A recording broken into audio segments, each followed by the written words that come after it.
The truth has finally come out on one major Boston Bruins move here from this offseason. We're going to be breaking down quotes from Viktor Arvidsson as well as going over a very good update regarding Charlie McAvoy and finishing this video off on some very interesting stuff going with Fraser Minten and his future with this team and how Marco Sturm involved in all of this. We're going to be breaking it down here in this video. Before we do jump into this one though, ladies and gentlemen, be sure to hit the sub button if you haven't already. As you know, we're on the road to 8K and your sport's been absolutely phenomenal as of late in the very dead time of the Boston Bruins season, but we are 41 days away, if you're watching it today as this video comes out, away from Bruins hockey, and we have a lot of stuff coming over that month, and you won't want to miss it. Be sure to hit the sub button. Join me here on the channel, but I want to jump straight into this. Now, I want to go first off with the many quotes from Viktor Arvidsson here coming out, breaking down his move to be signed by the Boston Bruins on July 1st free agency. When, he was on an Edmonton Oilers team that was a very good team, ultimately made it to the Stanley Cup Finals in back-to-back years. And this is what he had to say, first of all, going into his kind of quotes here, I guess. We looked around a bit on the market, and I agree with Edmonton that the best fit for me was to find something new, that we would be a better fit. And that's what he said to hockeysverge.se. I know it's a Swedish article, but I don't know if that's how it's pronounced. I do apologize if it's not Swedish. It ended with Boston being interested. I think it's going to be it was going to be very fun. So beginning of that off with Viktor Arvidsson, of course, a great sign. We knew that he was going to be a big fit in Boston when we heard the news originally, saw how it played out. And I wanted to pull up, as you probably saw there before the quote, his stats. And going off of his one season in Edmonton, he was a very good fit for Edmonton. He wasn't going to be playing top-line minutes, especially with the way that team is built. But now going back to a role similar to which he played with LA, similar to which he played with Nashville, I do honestly think, and I firmly believe, that we're going to see a Viktor Arvidsson that we saw, getting the 61 points, getting 59, 50 points. That Viktor Arvidsson is not very far away. And with LA in his final few seasons, ultimately not the year that he got injured, 18 games, 15 points, he was on still a very good pace then, was going to be a very interesting player for the Oilers who ultimately didn't give him the right role.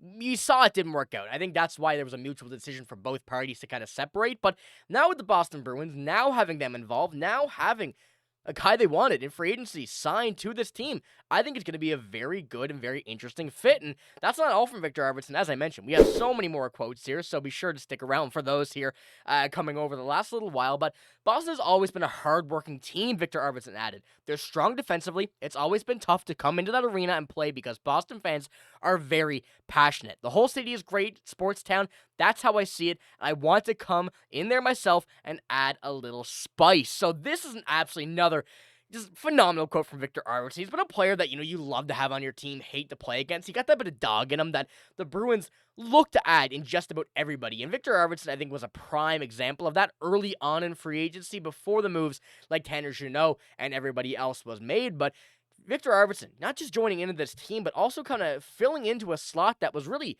seemed to be a good slot for him, going there on the second line right wing, where ultimately we think that's going to be end up where he plays. Of course, Zacha and Middlestad are still in the middle and in the midst of so many trade rumors, which has just kind of gotten out of hand at this point. But Viktor Arvidsson, I think, firmly has found himself on that second line. And I think especially if we get to see that type of Viktor Arvidsson that was getting upwards of 60 points. He did it twice, back-to-back years. That was a few years ago, just about almost actually 8 years ago now with the LA Kings. But there's nothing in me saying that he will not be able to do that again. I absolutely believe he can, even from just seeing him play last year with Edmonton. That player was still there, but was kind of forced into a different role. He's not going to be the complete talent that he's going to when you have Leon Draisaitl, Connor McDavid on the ice as well. So in this lineup right now, with whoever he ends up going with, I think we see a very positive sign in Viktor Arvidsson. Now, I do have one more quote coming from him here on this topic, and saying it'll be a fun with Hampus Lindholm and Elias Lindholm.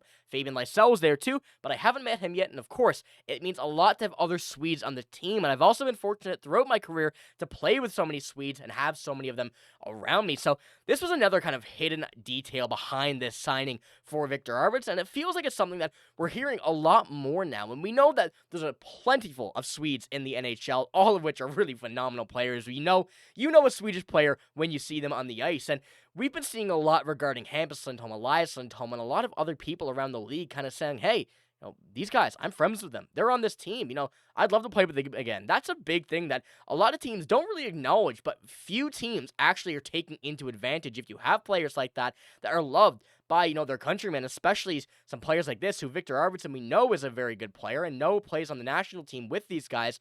It is a very kind of under the radar way to help you get some signings down the road. So I'm not saying this is, the reason behind it specifically, but it certainly did help out quite a bit. And Viktor Arvidsson, obviously, as he said, loves the city of Boston, loves the sports, hates going to play in the arena when you're the away team, but I think he's going to be a very good fit here on this team. So let me know what you think about that there in the comments below. And if you're excited even more now for Viktor Arvidsson than we were before, because I think this is, once again, a perfect fit for him here on this line. But kind of going on the topic of this and some other people, Charlie McAvoy, I want to pull up his stats real quick, because as I've been mentioning throughout here, we have another update on him, a very, very good update, an excellent update, I would even argue. We are going to look at his games played. He has not once played a full 82-game season, and this is a lot due to injuries, a lot, of course, due to those middle years in 22, 20, 21, all of the COVID-era years. Those teams were, a lot of different weird stuff going on. But Charlie McAvoy, the injuries have been there, the kind of corrupt seasons were there. But now going into it, he has a very good, excellent update from him coming out about his injury. He says, it was a long summer, but in a lot of ways was beneficial. A chance to look at, to have a lot of months to put the work in, which is nice. Something that I haven't really had the chance since we've always been a playoff team. It was a longer summer, but I used it to my advantage. And he has said that he is ready and good to go for this season heading into next year, where, of course, we know it's going to be a very interesting one from the Boston Bruins after he did get hurt last year in the Four Nations Faceoff. Missed the remainder of the year, and him and top pairing defenseman in Elias Lindholm were also out. So we're going to see a big revamped team this year. And I know a lot of people are not very excited for this year. I think a lot of people are kind of nervous about what's going on. But as I mentioned, I'm still going to keep on saying it in just about every video where we can bring it up. This team, I will argue, could be a playoff team, and a pretty good one at that. I don't necessarily say they're going to be atop the Atlantic. I think there's no way they do, actually. But this team, it could be a very sneaky playoff team, and I'm not counting that out, especially when if everybody, I should say, stays healthy. But Charlie McAvoy, this is going to be a good time for him. Hopefully this gap kind of helps him, gives him the opportunity to come into this lineup now and stay for the full 82 games.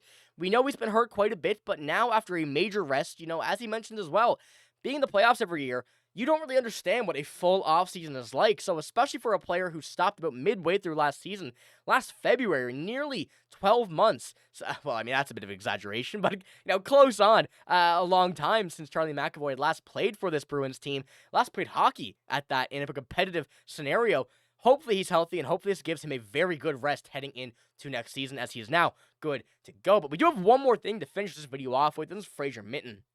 Very interesting update from him regarding the hockey writers. I believe that's the website. You know which one I'm talking about. I'll put it in the description below as well for you guys to give it a read. But they have labeled him as a very interesting candidate that could be on the third line to start next season. And this is something that I also very much entertain, because when you look at Fraser Minten, yes, very few NHL games, but you look at the player, not the points necessarily, but you look at the player, a former second-round pick, 21 years old, 6'2", 195. He's built for the NHL, and his play alone, and even in those 6 games last year that we saw with this Bruins team, he was ready to go, and we are not going to forget everything that he did last year with Providence in that little amount of time. He looked very good, and this is what they had to say on it. Depending on how things go in training camp and in the preseason, it would not be surprising in the least to see Fraser Minten start the season on the Bruins' third line on opening night. He'll have some competition with Matty Poitras or even Casey Mittelstadt if the team decides to move Pavel Zacha back to center, but as it stands, Minten seems to have the inside track of the job. Poitras' development right now is an intriguing one for the Bruins, but injuries have clouded his availability and could open the door for Fraser Minten to grab minutes right away. And even with both of these players in the lineup, and even all three, I guess, if you're considering Pavel Zacha as well, and I'll pull back up the lines, there is certainly a spot for him on this team, and we know that the Bruins went and added quite a bit here in the offseason in free agency, like names like Sean Corrali, Mikey Eyssimont, Tanner Jeannot, just to name a few.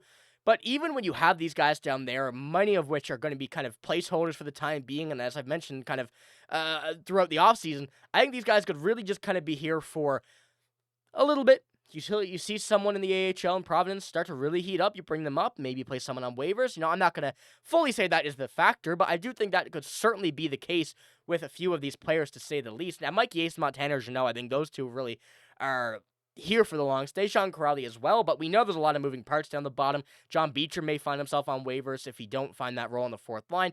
There's a lot of options, but as a player, just like Fraser Minten, coming into this lineup, having him on a line with Tanner Jeannot and Matt Poitras could be a very interesting one, especially where Poitras is a bit on the injury-prone side early in his career. But clouding that over and, covering all that up could be a very interesting look for this team here, especially on the offensive side of the ball, offensive side of the puck as well. When you're, kind of competing at a lower level right now, like the Bruins are, against some bigger opponents. You're kind of bringing the physicality up, and Fraser Minten brings that every game that he plays in. So I want to know what you guys think as well in the comments below here about that, because I think the Bruins have a lot of stuff on their plate right now. A lot of things that are positive, though. Nothing that they really have to worry about. I think there's a lot of things that just give them multiple opportunities down the line as well as right now. So we're going to be keeping you updated with everything going on. Of course, there's a lot of stuff that we have to keep an eye on. Casey Middlestad, Pavel Zacha. There's a few prospects making some waves that we're going to have to talk about as well, as we did Frederick Brunette in the last video. So be sure to stick around, hit the sub button, and let's help us get to 10K here on the channel. But we got the first big goal of 8, and your sport's been absolutely incredible. That's all I got, though, in this video. Like I said, if you did enjoy, give it a like, hit the sub button. I'm signing out, though. Thank you for watching. Hope you have a great day. See you later.